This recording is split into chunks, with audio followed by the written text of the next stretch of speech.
إلا ما علمتنا إنك أنت العليم الحكيم رب اشرح لي صدري ويسر لي أمري واحلل عقدة من لساني يفقهوا قولي.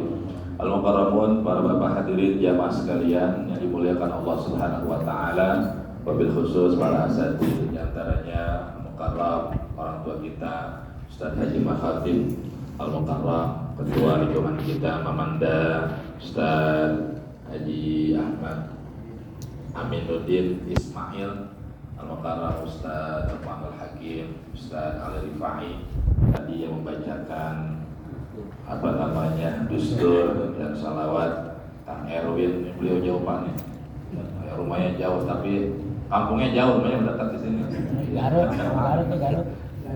Para orang tua, Bang Hasan, ada Pak Imam, semuanya yang hadir pada malam hari ini, mudah-mudahan kita semuanya diberikan keberkahan, kesehatan dan kemuliaan oleh Allah Subhanahu wa taala. Amin ya rabbal alamin. Alhamdulillah, kita bersyukur kepada Allah Subhanahu wa taala. Malam hari ini seperti biasa Allah masih memberikan kita kekuatan untuk bisa hadir melaksanakan salah satu kewajiban kita, yaitu ilmu.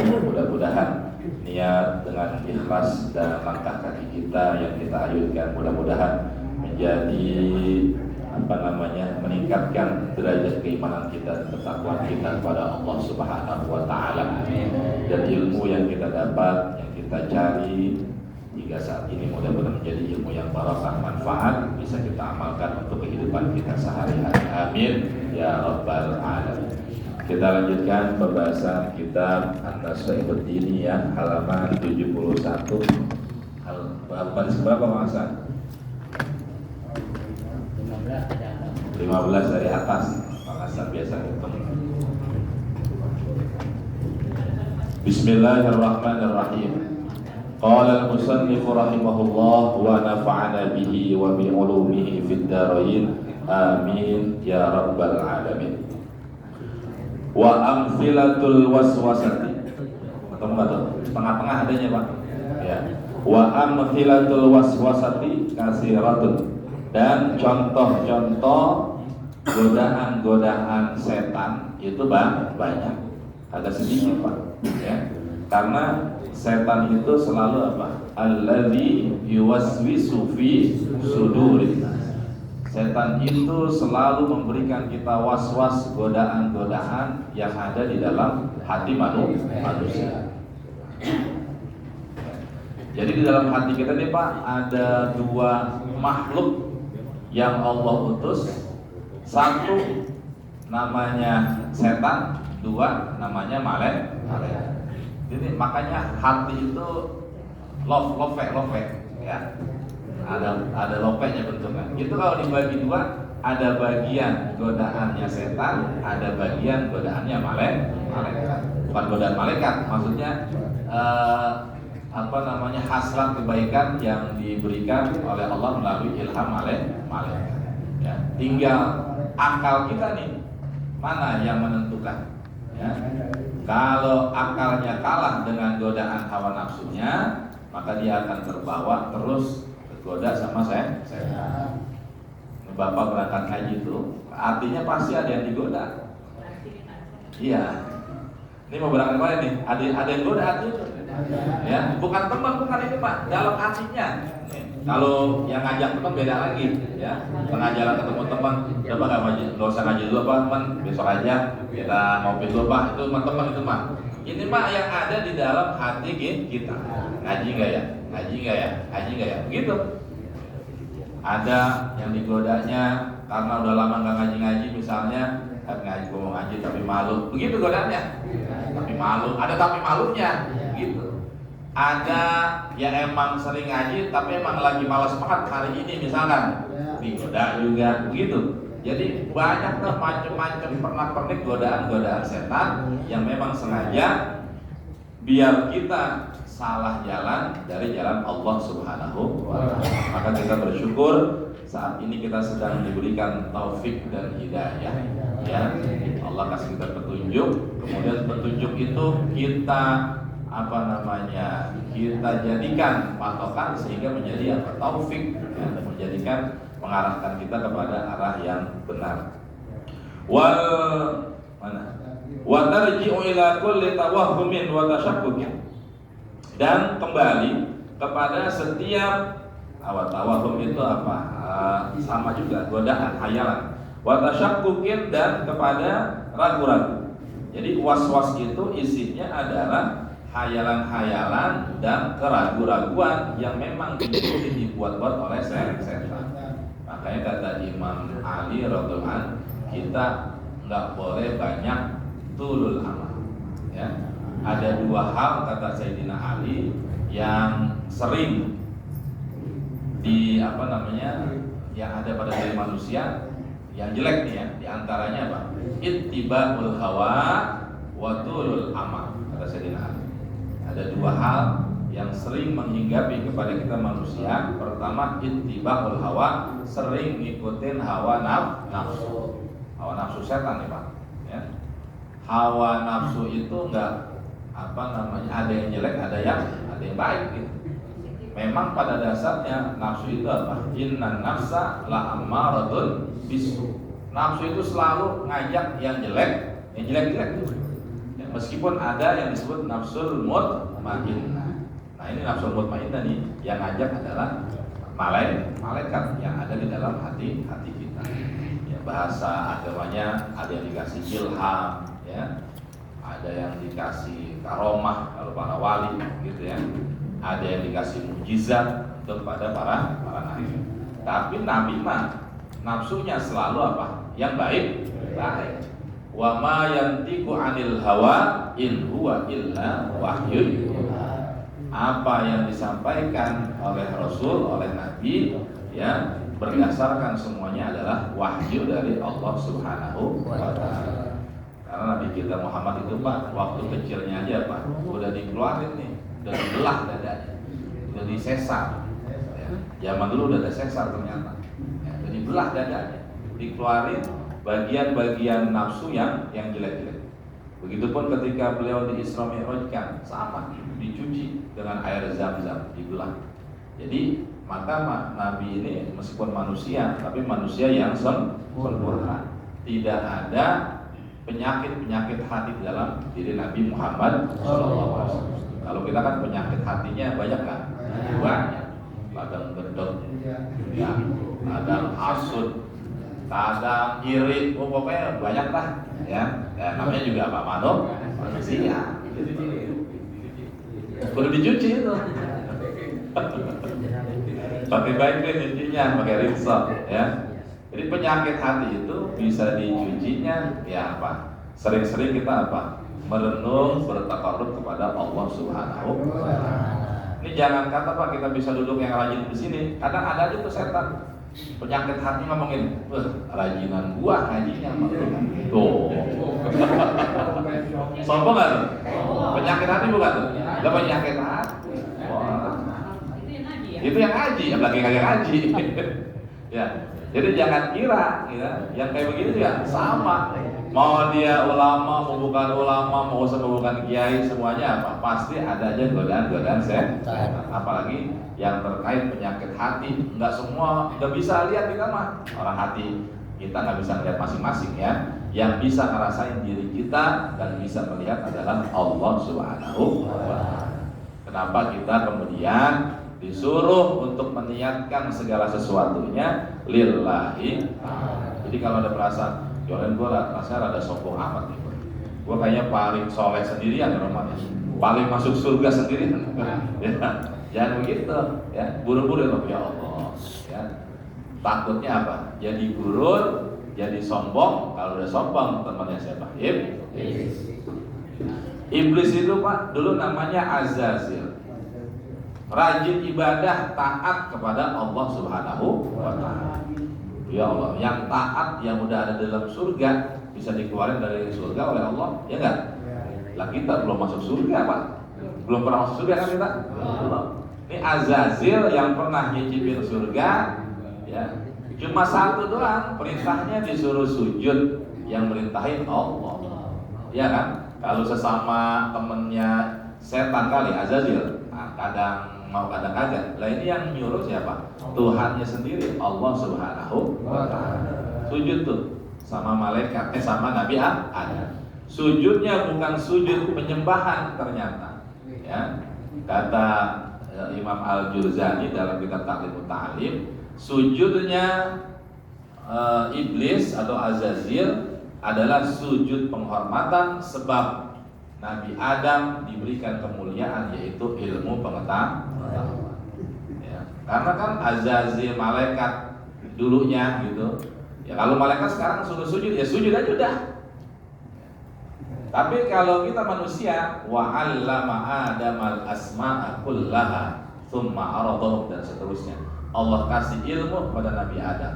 Diperkenalkanlah semua benda-benda yang ada di dunia ini. Berarti Adam dimuliakan dengan ilmu. Gitu. Maka kita wajib menghormati orang itu bukan tuanya saja, tapi dari sisi ilmu. Meskipun dia muda, ada ilmunya, kita hormati karena ilmu. Apalagi yang tua, ilmunya banyak kan, udah sepuh banget deh, ya, gitu. Jadi, misalkan ini dulu Pak banyak yang dikomentarin, apalagi grup Lebah Sono sampai jiu-jiu Ustaz Kiai apa nunduk-nunduk apa bulak balik, gitu ya. Itu dikomentarin itu nyembah manusia itu, begitu katanya. Ya, kalau kita melihat redaksi yang tadi saya sampaikan, saya nyium tangan guru saya karena hormat kepada ilmu, bukan saya nyembah dia ya. Gitu ya. Jadi artinya ini lagi dirapin lagi. Kita ngormatin guru, ngormatin yang orang tua, yang lebih muda, itu apa? Karena ilmu. Bahkan kata Syekh Abdul Qadir Jilani, kalau kita menghormati yang tua meskipun tidak berilmu dia, biar kita tidak sombong, harus punya perasaan dia lebih tua hidupnya, lebih banyak ibadah. Begitu husnuzon. Ya. Begitu kita salamin kepada orang yang lebih muda, ya, anak-anak kecil kita cium tangannya, nggak jadi masalah. Apa husnuzonnya? Ini bocah kecil belum ada dosanya, saya banyak dosanya. Gitu Pak. Jadi untuk mengimbangi biar hati kita tidak sombong. Jadi hormati karena ilmunya, bukan melihat sosoknya. Udah, ayo disembah-sembah. Nah ini akhirnya yang kelompok sebelah menilainya ya negatif aja. Tuh lihat tuh, disembah-sembah itu apa sujud ya, apa nunduk begitu aja. Tapi niatkan. Saya begitu kan, nyium tangan ulama, nyium tangan yang lebih tua, begitu, niatkan. Karena ilmunya, karena dia lebih tua, lebih banyak ibadah. Gitu.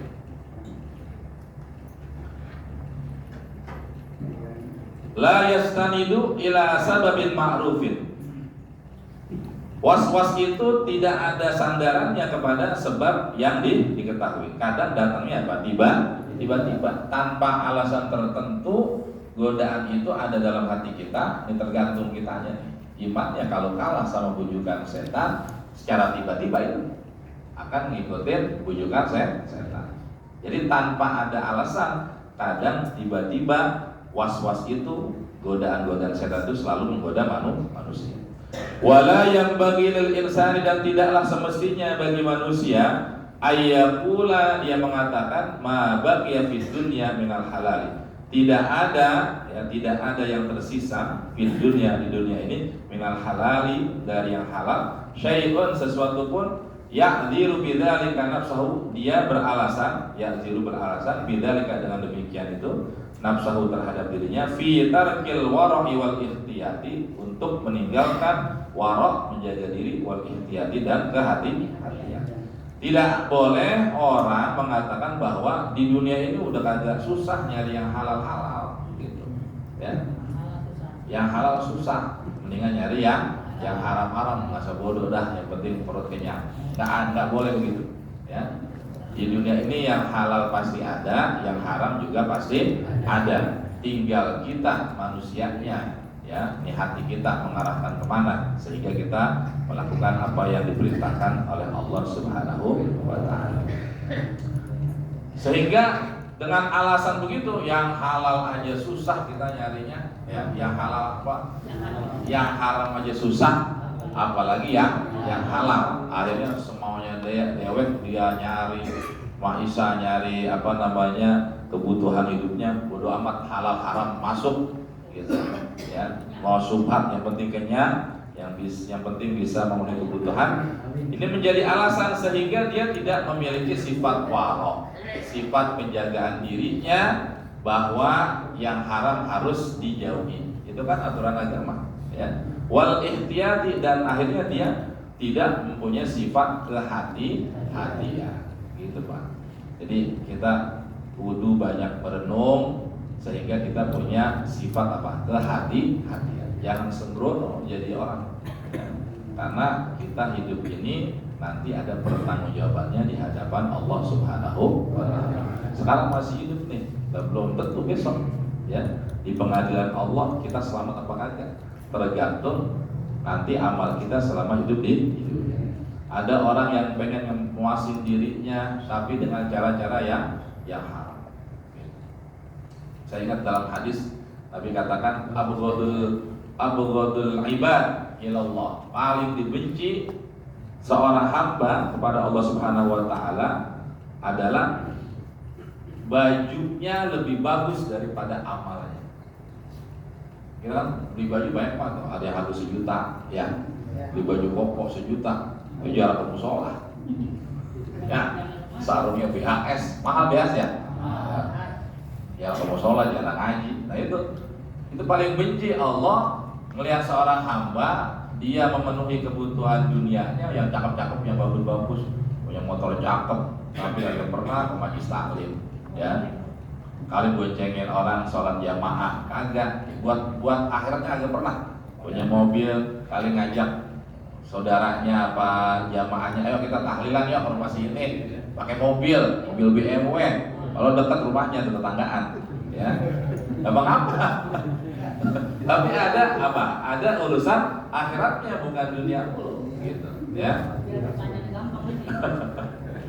Kemudian antakuna siyabuhu siyabal anbiya, bajunya pakaian kebaikan, pakaian orang soleh.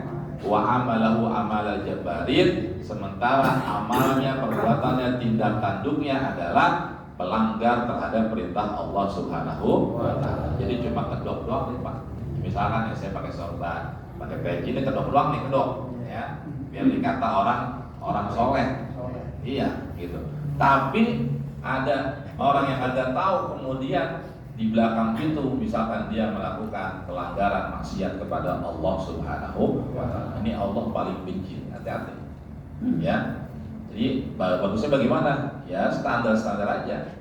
Niat lagi yang lurus, betul-betul ikhlas karena Allah.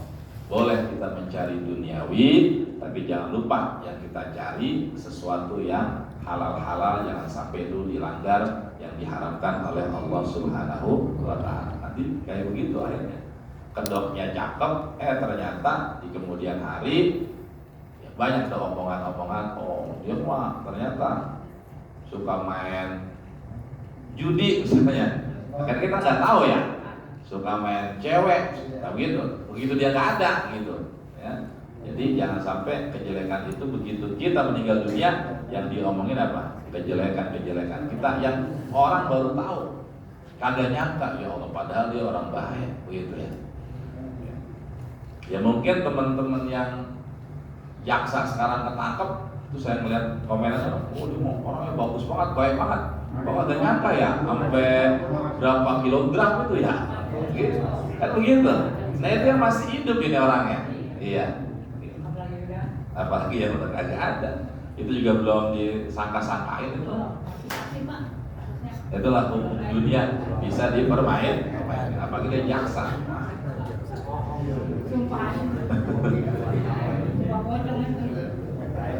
Fa inna dzalika qaulun fasidun. Yang demikian itu tadi adalah ucapan yang sesat. Jadi jangan sampai wah susah banget nyari yang halal, nyari rezeki halal susah banget, itu apa namanya? Ucapan yang sesat. Yang halal itu pasti ada di dunia ini, begitupun yang haram. kenapa yang haram ada? Yang haram ada itu karena ada larangan dari Allah Subhanahu wa taala. Pokok yang dilarang-larang oleh Allah itu haram udah. Jangan dikerjain.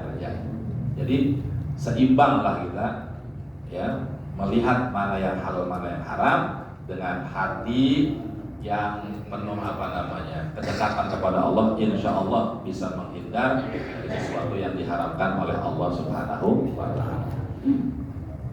Ini Pak, kalau orang hatinya udah takut sama Allah, misalkan ada teman yang ngajakin bisnis ya. Saya kemarin di KPPK ada bapak-bapak nawarin saya bisnis, sehari dapat 900.000 katanya ya, disuruh nonton video doang katanya. Tapi ternyata pas saya lihat, oh ini MLM juga ya, dia beli koin ini satu koinnya berapa duit kok? Kok masa ada ikut member ya? Belum. Udah 800. Koin berapa duit? 18.000. 800.000. Hah? 800 namanya masuknya. Satu koin. Oh, saya koin berapa? Ada koinnya gitu Pak. Ada koin. Nanti yang bekerja itu bukan kita yang nonton, yang bekerja AI yang nonton itu katanya. Tapi tetap ujung-ujungnya nyari member get member ya. Nyari tetap aja Pak yang kaya apa yang pertama itu lagu lama tuh ya. Sampai kemudian ada orang saudara tetangga yang datang lagi ya, saya mah siap nih gadain BPKB 50 juta saya berani katanya buat masang koin itu. Masang koin, semakin banyak beli koinnya semakin banyak hariannya dia dapat. Yang nonton AI bukan dia, robot yang nonton. Wah, saya mah ngangguk aja, iya Pak gitu. Ya, sampai begitu tuh Pak ya. Kalau udah MLM itu mah sama aja MLM jatuhnya ya. Yang untung mah ya yang pertama kali tuh ya, hati-hati. Kagak ada, saya lihat banyak banget MLM dulu yang dulu sampai sekarang itu karena berubah. Gir kan rumah berapin, gir bubar. Iya, hati-hati Pak. Itu kalau dalam skemanya skema Ponzi ya. Haram itu ada skema Ponzi. Jadi kalau Bapak nawarin member get member, ya udah MLM dulu. Jangan ikut. Ya. Ngaku-ngaku aja nggak apa-apa kalau dijelasin, ngaku-ngaku aja. Supaya saya kemarin ditraktir ya, bisa goreng apa kopi. Ada aja tuh. Nanti saya buktiin jam 12 nih, setiap hari 800.000 masuk ke rekening saya. Gitu. Ya, karena Bapak itu, saya ngaku-ngaku bagus gitu, keren. Saya tanya, dong Bapak beli koinnya berapa? Saya beli koin, pokoknya dia masang 18 juta, nggak tahu berapa koin. Seperti ini. Ya. Jadi 18 juta, dia dapat sehariannya 900.000. Gitu. Ikut dulu bagi-bagi kita. Itu kan pasang juga. Pasang itu kayak judi juga. Beli koin kan sama dengan pasang itu. Ya. Mungkin temennya datang itu biar saya tertarik karena pokoknya 50 juta juga saya berani gadain mobil pakai mobil. Wow, tapi begitu ya berani amat ya. Nah ini Pak yang begini nih namanya nanti jadi syubhat. Ya, kalau syubhat jadinya apa? Haram. Wa man waqa'a fi syubhat waqa'a fil haram. Hati-hati ya, jangan sampai tergiur. Emang sih enak banget Pak. Sehari 900.000 kali 30 hari berapa dah? Mas Satri nggak usah jual motor aja dong Mas Satri.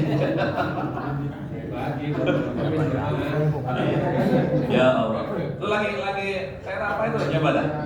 Jadi kerjaannya nonton video tapi yang nonton robotnya AI-nya gitu. Dapat duit. Saya juga baru tahu itu ada bagus tapi ada pengetahuan juga itu. Qala Imam Al-Ghazali berkata Imam Ghazali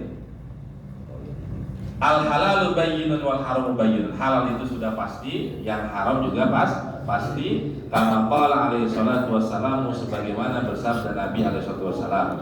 Wa dzalika fi zamani alaihi salam. Nabi bersabda yang halal jelas, yang haram jelas itu dari 1400 tahun yang lalu Nabi udah bersabda. Masih berlaku sepanjang zaman sampai sekarang, bahkan sampai kiamat tuh Pak. Jadi nggak ada perubahan. Quran dan hadis tidak ada yang berubah. Ya, yang berubah bukan zamannya tapi orangnya yang berubah. Ya enggak? Orang ini perilaku kita yang berubah. Zaman kan dari dulu setahun ya 360 hari Pak, nggak bakal berubah. Ya, sebulan 30 hari, seminggu 7 hari. Yang berubah itu adalah orang-orang yang sekarang hidup di dunia. Coba kita perbedaan dah. Tahun nggak usah lama-lama, tahun 90-an sama tahun 2000-an apa perbedaannya perilakunya? Ya, bocah dulu sama bocah sekarang apa bedanya? Kan gitu. Zaman dulu kita nggak ada HP, tiba-tiba bisa ngumpul bareng aja tuh padahal ada yang WA itu. Iya. Iya. Ngumpul bareng. Nah, sekarang ngumpul bareng ya kagak ngomong, main HP masing-masing. Ya, gitu. Itu ada perilaku perubahan apa? Beda zaman. Dulu kagak ada AI, sekarang ada AI. Ya. Mau di lagu apa itu foto kita bisa berubah jadi apa aja? Pak Imam bisa jadi muda lagi gara-gara AI. Ya Allah. Nah inilah zamannya apa orang yang berubah tapi zamannya tidak berubah. Begitupun Quran dan hadis sepanjang zaman sampai kiamat tidak akan berubah. Wa inna ma tahtaliful azminatu, dan sesungguhnya berbedanya zaman fi qillatil halali wa kasratihi, pada sedikitnya yang halal dan banyaknya yang halal. Bi ikhtilafi salahil azminati, dengan perbedaan bagusnya setiap zaman, wa fasadnya, dan kerusakan zaman. Jadi Pak, kita bisa bedain zaman kita dulu sama zaman sekarang itu brengsekan zaman siapa? Nah, sekarang itu ya. Tapi yang halal juga ada, yang haram juga ada. Qala, dia berkata Imam Ghazali, fal halalu katsirun, yang halal banyak, wal haramu katsirun, dan yang haram juga banyak. Walaisal haram bil aksar, dan tidaklah haram itu yang lebih banyak. Jadi seimbang, yang halal banyak, yang haram banyak. Wala budda fi kulli zamanin, dan pasti fi kulli zamanin, pada setiap zaman, min wujudil aqsami salasati, ada 3 ya macamnya, yang halal, al halali wal haram yang syubhati, yang halal ada, yang haram ada, yang syubhat ada. Ini nggak bisa dilepas sepanjang zaman, yang halal ada, yang haram ada, yang syubhat ada. Kemudian ala wifqi ma akhbara bihi Rasulullah sallallahu alaihi wasallam, sesuai dengan apa yang dikabarkan melalui Nabi kita Muhammad sallallahu alaihi wasallam fi qaulihi, dalam hadisnya al halalu bayyinun, dan seterusnya al hadis. Intaha kalamu rahimahullah, bimana selesailah ucapan Imam Al-Ghazali. Wallahu a'lam bishawab. Sebelum ditutup doa, ada pengumuman yang saya